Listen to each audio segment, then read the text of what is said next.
Hello guys, today's video we are talking about Super Godzilla, powers, abilities and now about all details.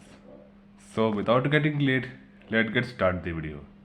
Super Godzilla is a powerful version of Heisei era Godzilla, and this Godzilla is stronger than legendary Godzilla because he has the super powerful form of Godzilla when he reach full potential of radiation, and they have lot of powers and abilities.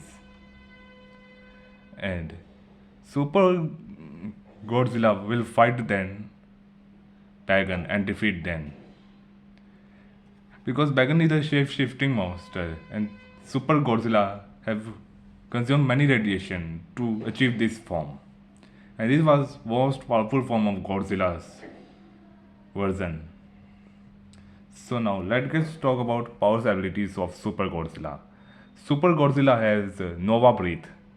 This breath was cosmic level strong that generate many lethal damage and destroying entire planets of power.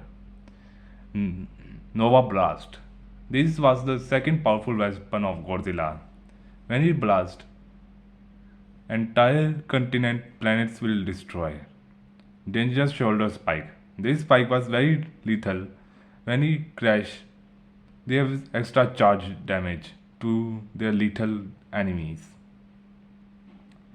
And his atomic punch. He was very powerful weapon of Godzilla. When he punch, enemy get paralyzed and he almost kill dead then. And he was taller than legendary Godzilla because his height is 150 meters tall, 492 feet to 500 feet, and weight is around 1,35,000 tons. And that's all. If you watch until the end, like the video, subscribe my channel and turn on bell notifications so you don't miss any update. So thank you guys, thanks for watching my video.